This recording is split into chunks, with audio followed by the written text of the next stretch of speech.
Olá, tudo bem? O meu nome é João Geraldo Neto, eu sou do canal Super Indetectável e hoje a gente está aqui para falar com o André Canto.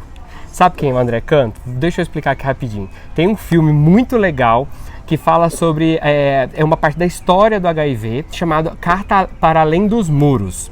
E é um filme muito legal que vai virar uma série de TV e aí a gente vai falar detalhes sobre isso. E aí o André estava aqui em Brasília, a gente foi ontem assistir, porque eu participei também da elaboração do processo. E aí ontem ele veio para poder lançar não, né? Mas na verdade foi para poder apresentar o filme aqui. E aí foi isso. E aí eu vi que tava aqui tipo com uma peça rara na minha mão e eu não tinha feito nada ainda, né? Mas e aí, André, fala quem você é na fila do pão? Eu sou o André na fila do pão. É super legal poder falar com você. Desde o primeiro dia que a gente se encontrou aqui em Brasília para falar sobre HIV e AIDS, foi uma experiência que continua existindo, de uma troca muito potente. E eu acho que o filme Carta para Além dos Muros é um filme que propõe trocas, que propõe diálogo e debate, né? Eu vejo como um dispositivo, né? Como um meio e não como um fim. Então eu espero que as pessoas assistam e depois conversem sobre ele. E vem cá, como é que você teve a ideia? Porque você não é uma pessoa que vive com HIV, mas eu costumo falar que assim como a Vicky, a gente está na Vida Positiva, que é aquela ONG que eu tô mais fixo agora, e a Vicky, ele já conheceu a Vicky, já se apaixonou por ela. E a Vicky também não vive com HIV, mas eu costumo falar que o HIV ele tem um potencial de infectar tanto o sangue, no meu caso, como o coração, né, de algumas pessoas. E como que foi que surgiu em você esse desejo? Foi alguma experiência que aconteceu? João, foi uma coisa muito forte durante toda a minha vida, assim. Eu tinha um medo e um pânico muito grande da AIDS, né? Hoje a gente fala bonitinho, né? HIV, AIDS, mas era, né? Eu tinha um pânico da AIDS e uma sensação que, pelo simples fato de eu ser gay, eu estava condenado a pegar a AIDS, a morrer de AIDS, naquela imagem do aidético horrível que foi implementada, né, por conta de toda a construção social que essa epidemia trouxe para o Brasil. Então foi muito interessante. Quando eu comecei a fazer esse projeto, parte dessa sensação muito individualista, assim, né? Uhum. O meu medo, o meu pânico. Que me moveu. Que aí eu fui descobrindo que era o medo e o pânico de vários amigos gays, que era o medo e o pânico dos amigos gays. Só que rapidamente, nos primeiros dias de imersão na pesquisa, com os primeiros depoimentos, eu vi que o meu medo era legítimo, né, que existe um motivo para ter medo. Que um motivo, apesar de não concreto, motivo, né, não é clínico, né? Não é um motivo real. Exato. Na verdade é um motivo social, é um motivo. Exato. A ideia, né, não o HIV hoje, a AIDS é muito mais uma doença, um vírus social do que médico mesmo. E aí, retomando, rapidamente eu percebi que sim, era legítimo sentir o que eu sentia, porém falar de HIV e AIDS é muito maior do que os nossos medos individuais. Né? Falar de HIV e AIDS é falar de questões sociais, é falar, né, de como hoje a epidemia impacta em determinadas populações. Né? Se a gente entender que as pessoas morrem, quem morre mais são os negros. Se a gente entender que a comunidade LGBT está morrendo e a gente não está dando uma atenção específica para isso. E sobretudo entender que a ferramenta que eu acredito, depois de toda essa pesquisa, ser capaz de realmente enfrentar a epidemia é a preocupação em acabar com a discriminação e o estigma. Reduzir, né? Tentar reduzir. E eu vi que você falou em algum lugar, que eu achei muito interessante, é que você tinha uma linha de raciocínio para o filme antes, e depois de você conversar com algumas pessoas em especial, essas pessoas fizeram com que você tivesse um outro pensamento em direcionar o filme. Exato. Se você quiser falar quem é. Sim, uma pessoa, como exemplo que eu sempre dou, é a Micaela Cirino, né? Que aí ela traz uma porrada de realidade, que aí a gente se coloca no nosso lugar de privilegiado, um cara, homem branco, né, do Sudeste, mesmo que gay, né, e aí você fala, ok, é justamente o que eu tava falando, o meu medo era legítimo, mas esse medo, esse pânico perto da realidade, né, das pessoas que estão morrendo, Exato. Né? Num momento que não era para mais ninguém morrer, né? As mortes relacionadas ao HIV, a AIDS é um grande sinal de fracasso. Né? Da mesma forma que as novas infecções, com todas as tecnologias que a gente tem, não era. Mas o que adianta? A PrEP hoje, me desculpa, mas a PrEP é do caralho. Eu uso PrEP hoje, acho do caralho. Mas quem tá retirando a PrEP? Homem branco, gay, de classe média, rico, né? Pessoas que até poderiam comprar, né? E vai ver se a galera da periferia tem acesso, sabe o que tem condições de... Porque a prevenção combinada eu acho que é uma questão importante, mas ela é complexa. Não é uma decisão que você fala, camisinha, não, você tem que entender tudo, entender com uma certa profundidade para escolher depois o que é melhor para você num determinado momento da sua vida. Então exige muita informação, muita reflexão, né? E como a gente dá esse acesso para as pessoas que nem ouvem falar sobre saúde sexual. Só que você só consegue fazer isso quando você consegue quebrar o primeiro tabu, que é o sexo.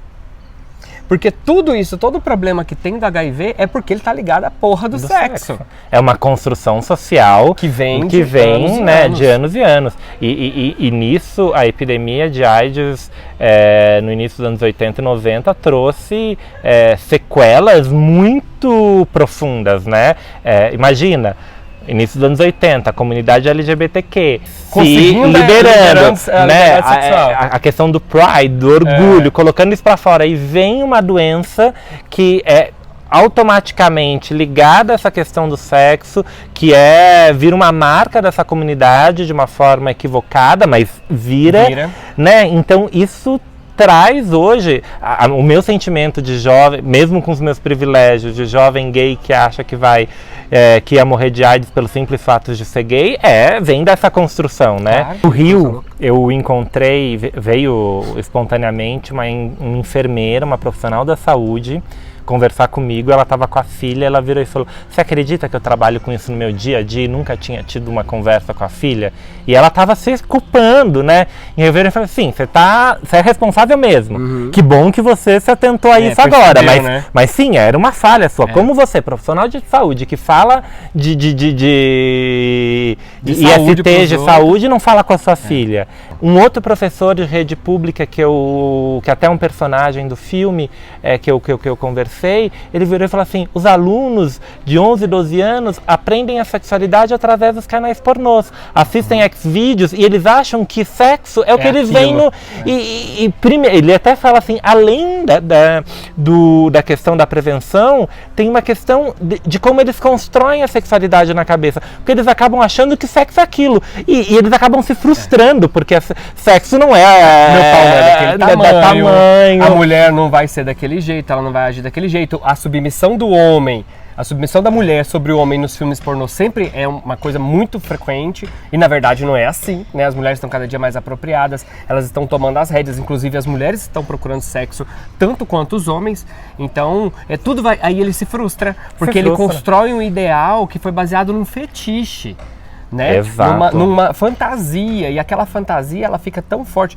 Mas aí o problema da gente vencer, a gente não vai conseguir falar disso, de HIV, se a gente não conseguir falar de saúde, de sexualidade. Mais uma vez, você vê que nossa conversa está sendo pautada, a gente não combinou nada, né? Os assuntos, a gente sempre está chegando no mesmo ponto. Antes de falar de prevenção, a gente tem que falar de sexualidade. Né? Antes de cada um pensar se é a camisinha, se é a PrEP, se é a PEP, né? A gente tem que entender o que a gente gosta. E quando a gente fala isso, a gente sempre pensa assim: pro jovem, não é pra gente, é pra você que tá assistindo. Você já parou pra pensar o que você gosta? Né? Você já parou pra pensar... qualquer coisa o João edita, né? Mas eu vou falar, né, uma coisa assim, não tem nada, né? não tem comunidade LGBT, hétero, todo mundo, né? Mas assim, tem gente que gosta de ter contato com esperma, com a porra, né? Tipo assim, e a gente foi criado para pensar que, né, por conta do HIV e da AIDS, cuidado, não posso tocar, não pode assim. Cara, quantas relações eu tive que ao menos por um segundo, que era para ser um momento de prazer, eu pensava, puta, será que eu vou... Né? E hoje a gente tem conhecimento suficiente para saber que não tem nada, que a gente não vai se infectar através do contato com a secreção do nosso parceiro, né? E tem gente que gosta de esperma, gosta de porra. Sim. Então, isso aqui, aí o que você pode pensar? Pô, então deixa eu ficar mais de olho, é bom eu fazer exames de 3 em 3 meses pra ver se eu tô com sífilis. Sífilis, a gente fica, todo mundo que fala mal da PrEP fala assim, mas a PrEP só previne pro HIV. Sim, só previne pro HIV, mas é mais um instrumento. E o que você faz com a sífilis, com a gonorreia? Ou você tenta usar camisinha, mas se você não usar, ou se você não quiser usar, faz exame de 3 em 3 meses, identifica, trata. E cura. Né? E cura. É o que eu falo, André, essa é uma coisa que eu não consigo admitir assim na fala, porque talvez seja porque eu vivo com HIV. Eu trabalho com sexualidade já tem 12, 13 anos e eu trabalho na sexualidade quando eu comecei, que era com criança vítima de violência. Só pra você ver como eu mudei o foco, né? Mudei não, né? Evoluí assim na linha de ampliação. E aí eu não consigo admitir a ideia de uma pessoa rejeitar a PrEP porque uma pessoa pode pegar sífilis. Eu falei, sim, a pessoa pode pegar sífilis, mas ela vai lá e ela trata. A gente tem um tratamento que cura a sífilis. É chato de tomar bezetacil na bunda? É chato, dói pra caralho. Mas tipo assim, e tudo isso faz você refletir depois. Quantos casos de pessoas que tomaram PrEP, que eu fui conversar e que falaram assim, pô, aí eu peguei uma sífilis, e fui lá e tratei.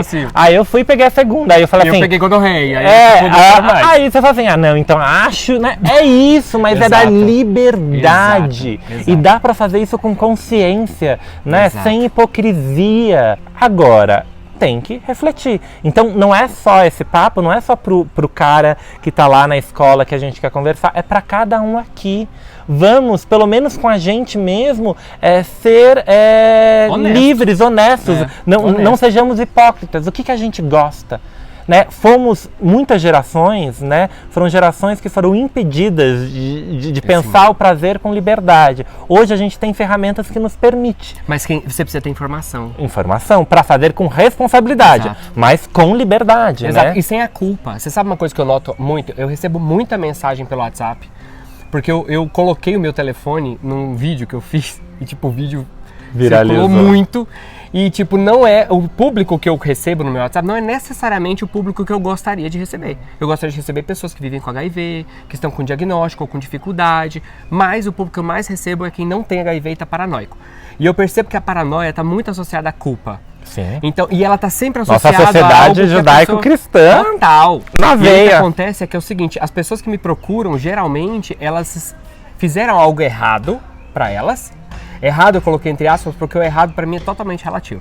Então assim, essa pessoa ela fez algo errado, ela traiu a esposa, ou ela traiu o namorado, e ela acha que o HIV é uma punição que ela deve receber. Então por isso ela acredita que ela merece ter o HIV. E se o exame deu negativo, ainda assim deve ter alguma coisa errada. Daqui a 3 meses vai rolar. 6 meses, 5 anos. Tem gente que tá 5 anos fazendo exame paranoico, louco, de tipo, pensar em suicídio, porque se expôs há 5 anos, mas porque ele carrega uma culpa dentro dele, uma coisa que ele não consegue controlar. O cara tá pro além dos muros, surge dessa paranoia, da minha paranoia. Que hoje eu olho e eu falo assim, André, tu tava maluco, tipo assim, né? Eu olho e eu tenho uma autocrítica muito dura em relação a mim, apesar de entender que isso é uma construção, né? Também não adianta a gente só falar, não, se a gente joga a responsa só na gente, a gente tá tirando toda a construção social. Mas, né, é isso. Inclusive, a gente comete o erro quando a gente joga toda a responsabilidade da gente comete o erro de tirar a responsabilidade do Estado. A gente comete o erro de tirar a responsabilidade da sociedade, porque a sociedade, quando ela vem falar sobre isso, ela também está assumindo a responsabilidade. Né? Então, não sei se você lembra, tem uma fala no filme que eu acho muito importante, que um dos depoentes, que ele diz o seguinte, hoje eu entendo que se eu soubesse, se eu tivesse informações sobre a PEP, talvez a minha infecção não teria ocorrido. E ele diz uma coisa que eu acho muito legal, ele fala assim, eu acho que era a responsabilidade do Estado me passar essas informações. Ele é um menino gay, né? Ele fala, eu não posso culpar o Estado 100%, né? Não dá para responsabilizar, mas era assim também o papel do Estado. É papel do né? Estado De informar. Agora, o grande desafio é como hoje, em 2019, nessa conjuntura política que a gente vive, se já era difícil antes, né, num governo dito mais progressista, como agora a gente vai conseguir achar brechas para falar isso. É uma coisa interessante que tem no filme, não vou dar spoiler, tá? Não vou dar spoiler. Mas assim, uma coisa que eu achei muito interessante é que eles começam a construção, é como se fosse uma linha do tempo mesmo. A história toda ele vai mostrando como que o início da epidemia tem se repetido em 2019. Tanto que ele fala assim, tipo, 1983, os casos aqui, identificação do vírus HIV, aquela coisa toda, e aí ele mostra questões lá em 83 que eram uma questão, e hoje ela é a mesma questão. Ou seja, e ele segue essa linha do tempo, muito interessante. Ele começa mostrando médicos que foram muito importantes, tipo a primeira pessoa que identificou um caso de HIV na América Latina, né? E inclusive ela é uma médica fantástica, ela é uma delícia de ouvir, né? Como ela é delícia de ouvir. Doutora Valéria Petri. Ai, maravilhosa, de São Paulo. Ela é do Emílio Ribas? Não, ela era dermatologista. É muito engraçado, né? Hoje os dermatologistas mal sabem, mas na época, por conta do sarcoma de Kaposi, os dermatologistas tiveram um papel muito importante. O principal nome do HIV, a gente faz até uma homenagem no filme, que quando eu digo principal, foi o primeiro cara que abraçou essa causa, e depois ele obviamente foi disseminado em todos os outros profissionais e na sociedade civil. O Dr. Paulo Roberto Teixeira também era dermatologista. O Paulo Roberto Teixeira eu conheci num congresso de AIDS brasileiro que foi em João Pessoa, eu nunca vou me esquecer. Que era engraçado que eu tinha ouvido falar dele assim, e eu já estava no ministério há uns 3 anos, ou 4 anos, uns 4 anos. E aí o Fábio Mesquita, que é um grande amigo e era diretor do departamento nessa época, virou pra mim, eu tava passando, e o Fábio é uma pessoa muito bacana, ele é um cara muito especial. Fábio, se você estiver vendo esse vídeo, se você assistir, eu quero muito fazer um depoimento com você. O Fábio tá em Mianmar agora, mas eu tenho certeza que ele aceitaria. Eu vou fazer esse vídeo chegar a ele, mas aí o que acontece é que aí o Paulo, eu tava passando e o Fábio me chamou e falou assim, João, vem cá. Aí eu falei, oi. Ele falou, esse é o Dr. Paulo Teixeira. Ele foi uma pessoa muito importante. Quando eu ouvi pela primeira vez assim, eu falei, caraca, é aquele cara que eu ouvia falar. Aí eu fui procurar saber mais sobre ele. Aí eu fui ficando muito fã do cara. E quando eu vi ele no filme, primeiro as citações sobre ele, né? As menções sobre ele, depois ele mesmo falando. O Dr. Paulo, ele foi muito importante para HIV, mas para a comunidade LGBTQ. Se fosse nos Estados Unidos, ele já teria um filme, sabe? O filme lá com a Julia Roberts, com roupa.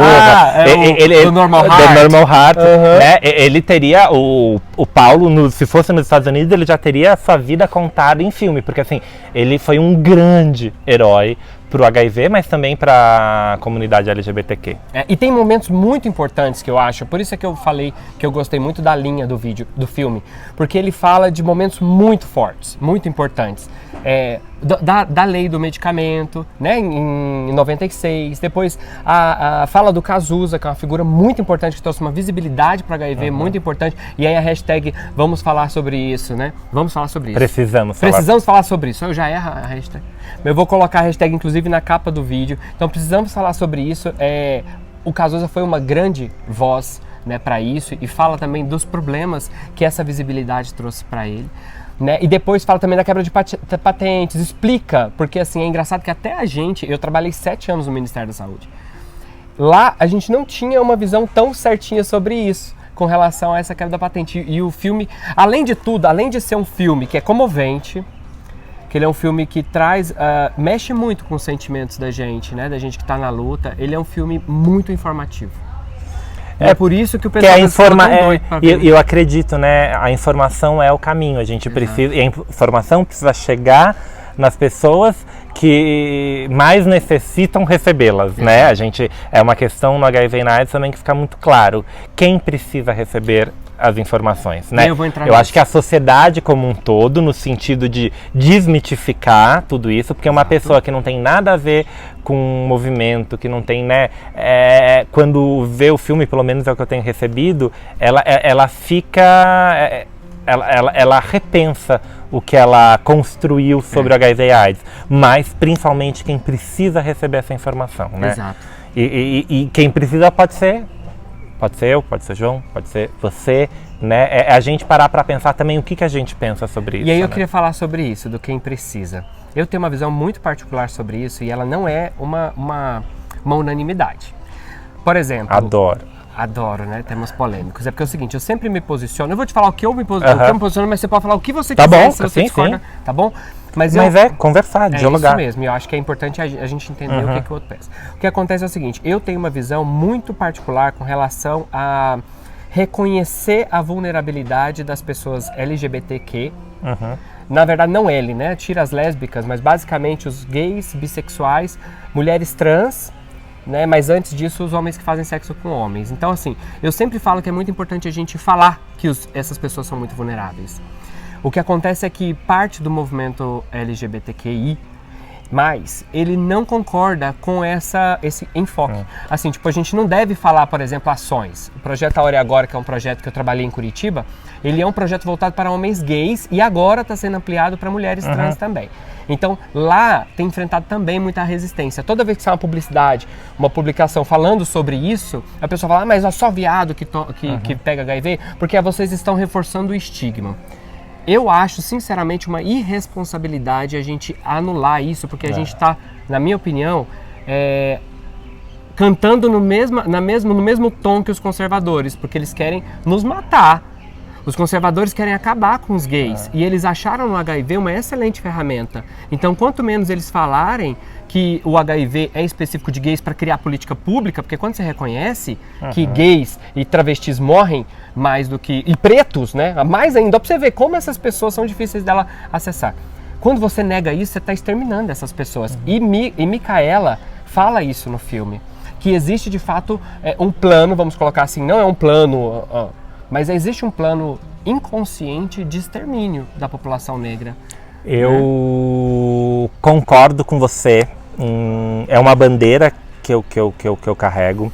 Eu acho que assim, é muito complicado nos dias de hoje, até com a própria rede social, porque eu acho que essa deveria ser uma discussão da comunidade. Né? Quando a gente fala em lugar de fala, tudo isso, eu acho que esse é um lugar de fala das pessoas da comunidade. Claro que hoje em dia, com tudo isso, a gente acaba discutindo publicamente. Então, eu até brinquei num vídeo que, nesse momento, a partir de agora, fiz um vídeo com o pessoal do canal das Bis, com o Herbert, e aí eu falei assim, nesse momento, hétero, né, escuta, e deixa a gente, enquanto comunidade, falar. Dentro da comunidade, eu acho uma discussão importantíssima.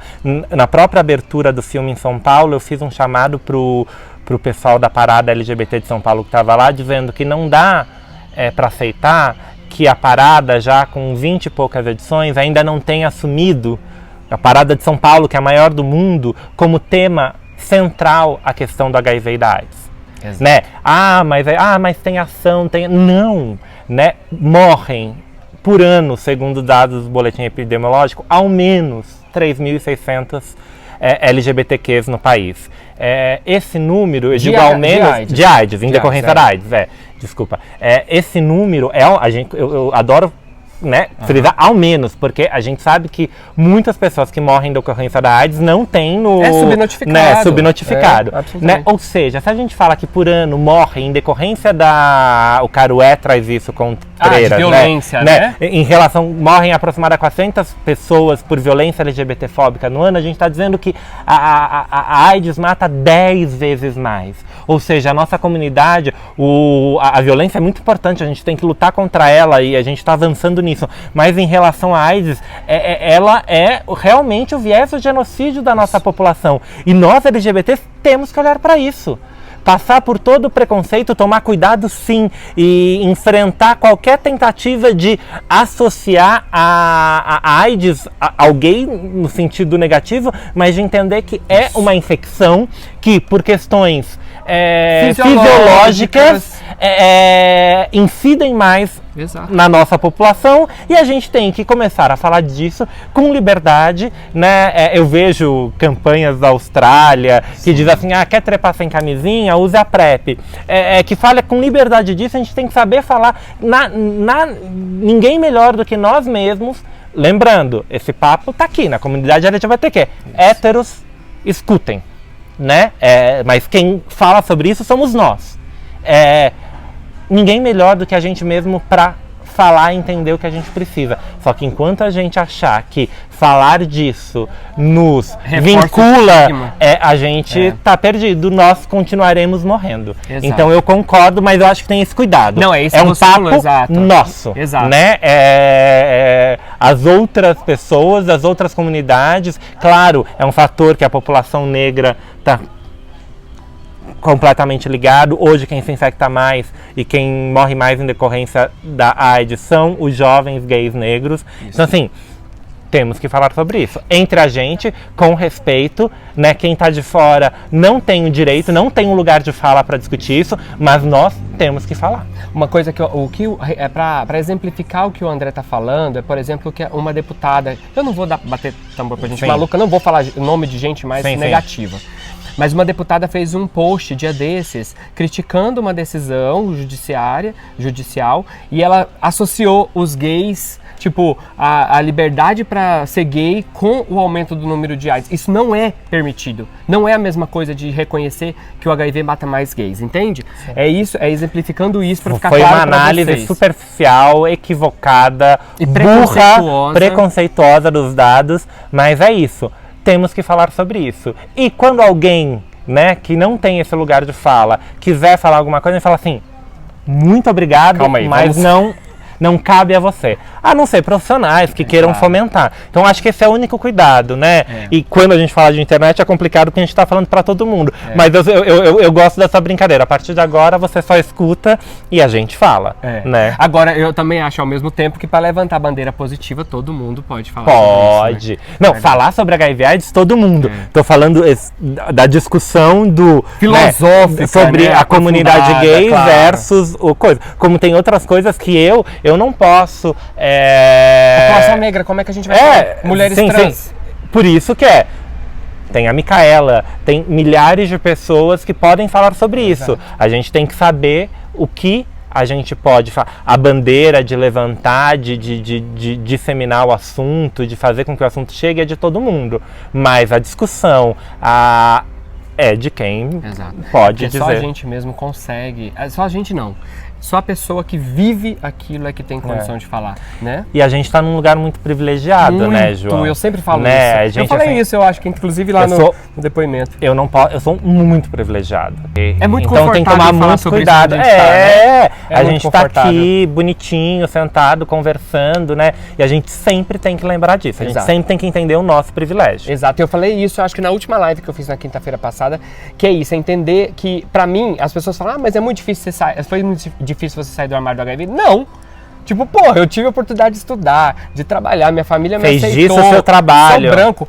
Consegui fazer disso o meu trabalho. Então, assim, tipo assim, não foi difícil. Eu nunca enfrentei preconceito. Eu não tive que morar numa casa de apoio igual a Micaela teve que morar. Eu não tive que enfrentar, ver a morte acontecendo todos os dias do meu lado. Então, assim, gente, o meu lado é muito confortável. O que eu queria muito, de verdade, é que as pessoas tivessem... E não dá pra, por ter sido fácil, você virar para uma pessoa que está tendo uma situação difícil e falar, mas espera aí, pensa positivo, assim. Vamos lá, né? Não. Eu falo isso do pensa positivo, sabe por quê? Porque eu tenho TDAH, eu tenho transtorno de déficit de atenção e hiperatividade e tenho transtorno de ansiedade generalizado. Eu já até falei sobre isso aqui no canal.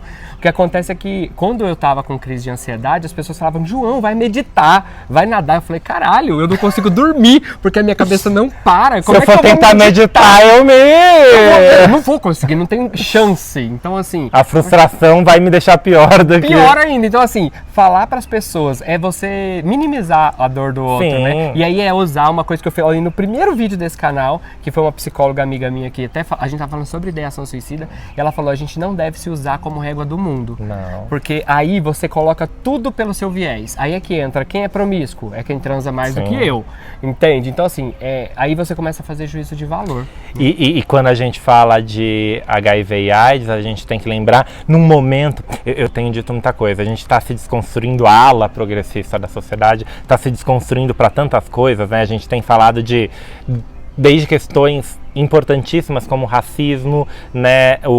Sobre machismo, até questões novas, a questão da gordofobia, a questão dos padrões, a gente tem desconstruído para tanta coisa, mas quando chega no HIV, mesmo os mais progressistas optam por um caminho mais cuidadoso, um caminho de cautela, né? Porque eles têm medo de falar. E a gente tem que quebrar isso, a gente tem que se desconstruir de verdade para esse tema. Eu acho realmente a gente precisa falar sobre isso, a gente precisa trazer esse assunto, a gente precisa falar com os nossos amigos, a gente precisa trazer esse tema e sem hipocrisia, Exato. porque não dá mais. Não, e é uma coisa que você está falando que a gente viu isso acontecendo esse ano não, 1 ou 2 anos atrás. O indetectável igual a intransmissível já surgiu. Tipo, o Brasil já entendia que indetectável era igual a transmissível quando liberou em 2013 tratamento para quem vivia relacionamento soro diferente. Por quê? Porque eu só consegui tomar remédio 10 anos de infecção, não foi porque eu adoeci, foi porque eu tinha um marido que era que era negativo. Então lá atrás a gente já percebia. Só que isso demorou para ser assumido pelo governo brasileiro, porque a sociedade civil ainda tinha resistência.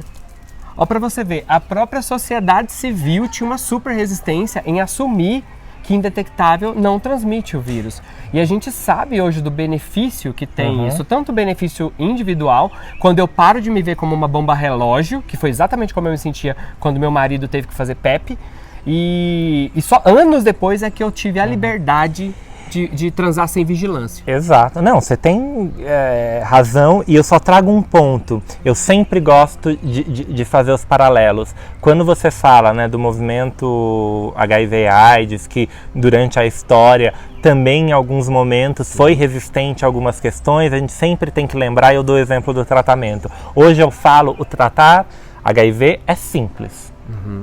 Isso choca muita gente, mas é simples. Quem tem acesso ao medicamento dolutegravir, as chances de ter efeitos colaterais são pequenas, são mínimas. Então, tratar HIV é simples. É muito mais difícil tratar outras doenças. Intolerância à lactose. É mais difícil. Você já falou sobre Sério isso. mesmo. Agora, a gente não pode esquecer que tem pessoas que vivem com HIV há mais de 30 anos, ou pessoas que vivem com HIV há 5 anos atrás e que estavam com medicamento tóxico, né? E que muitas trazem até sequelas de um tratamento muito tóxico. Então a gente tem que entender também, enquanto seres humanos, que essa pessoa tem uma história de vida e um relacionamento com a medicação que faz com que ela reaja, num primeiro momento, a uma fala de dizer que tratar HIV é simples. Porque para ela não foi simples. Para ela foi, né?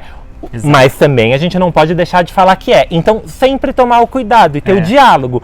Então, quando a gente fala com a pessoa que teve um tratamento tóxico, ou que ainda tem, que a gente sabe, tem muito médico que tem resistência de trocar, né? Tem que entender assim, sim, a sua dificuldade é mais do que legítima. Só que isso não pode ser levado para anular exatamente a regra. Então é uma conversa delicada. A gente tem que sempre pensar em todo mundo, principalmente em quem viveu e ainda vive uma epidemia que não é a epidemia bonitinha, controlada, com medicamento eficaz. A gente tem que ter muito respeito com todo mundo, né? E só o diálogo vai fazer com que a gente consiga encontrar um ponto comum, né? E eu lembrei uma coisa que eu queria falar e esqueci.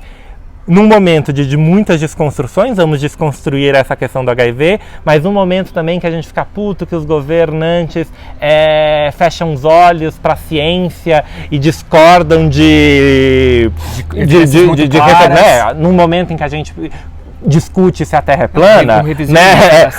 Num momento que a gente discute que a Terra é plana, a gente utiliza isso para criticar esse governo, para criticar tudo isso. Mas é muito engraçado que quando a gente fala em HIV e a gente traz dados, né? A PrEP é importante por isso, a gente prefere, mas melhor ficar na camisinha. Então, da mesma forma que a gente aceita a ciência e cobra que o nosso governo aceite a ciência, vamos aceitar a ciência também para discutir o HIV, porque tem questões que são científicas, comprovadas. Pronto, não tem como questionar a PrEP. Não tem como questionar igual aí. Não tem como questionar que o tratamento hoje é eficaz e simples. Não tem, é ciência. Não é o André que está dizendo, não é o João que está dizendo, não é as pessoas que participaram do documentário que está dizendo. É a ciência. E foi uma coisa que me chamou a atenção no documentário, que ele falou que a chance, eu estou tratando o personagem da linha, né, que narra a história, ele fala que eu não imaginava, mas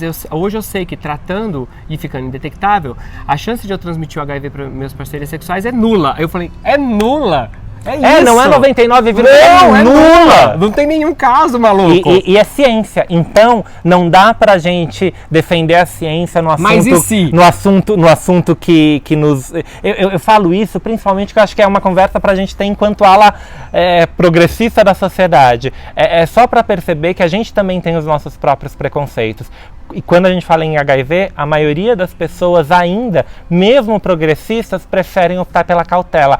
É melhor, então... Mas e não. Se? A ciência está aí para dizer que não tem o IC. Inclusive foi uma das discussões que rolou no Ministério antes de assumir o I igual aí ficava aquela coisa, mas se a pessoa não segue o critério, eu falei, gente, não cabe ao governo dizer assim, você pode, mas pode. Não. Se você estiver indetectável há 6 meses sem IST, não transmite. Ponto. Agora, se a pessoa está detectável ou tem uma outra ST e se infectou, gente, não cabe ao Estado fazer controle, vigilância do que a pessoa faz. Assim, vigilância não é a vigilância epidemiológica, vigilância da vida do indivíduo. E eu acho que tem uma outra coisa relacionada à prevenção muito importante, eu pelo menos entendo dessa forma. Cada um é responsável pela sua prevenção. Exato. A gente não pode jogar no colo do outro a responsabilidade da nossa prevenção. É o que eu falo, eu tomo PrEP, né?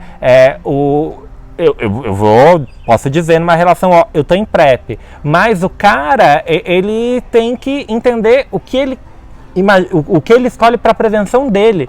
Porque ele não sabe se eu tô tomando todo dia, se eu não tô, tipo assim, né? A gente não pode ser responsável pela prevenção do outro, a gente tem que ser responsável pela nossa. Quem vive com HIV e quem não vive com HIV tem que pensar qual que é a melhor forma de prevenção para mim. E aí, quando a gente é responsável pela nossa prevenção, tá tudo bem, porque a gente sabe a escolha que a gente fez. Isso, inclusive, é uma justificativa quando o Ministério, né, que eu ainda estava lá, foi dizer que pessoas... Por exemplo, meu marido é negativo e eu tomo medicamento indetectável há 7 anos, mas meu marido quis fazer PrEP. Aí as pessoas falavam, João, mas se você não transmite, por que o seu marido vai fazer PrEP? Aí eu falei, justamente isso que você está falando, é a individualidade. Sim. O meu marido tem o direito de cuidar da saúde dele, independente da minha.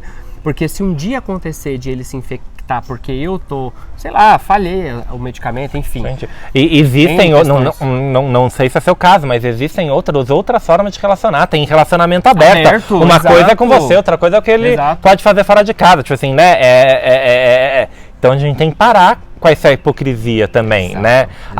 Então num relacionamento soro diferente. Se o cara quer tomar PrEP, significa que ele está sendo preconceituoso com a pessoa que vive com HIV, porque ele não acredita, ele tem... Não, a gente não sabe qual que é o relacionamento que essas pessoas têm, a gente não sabe o contrato que cada um tem na sua relação.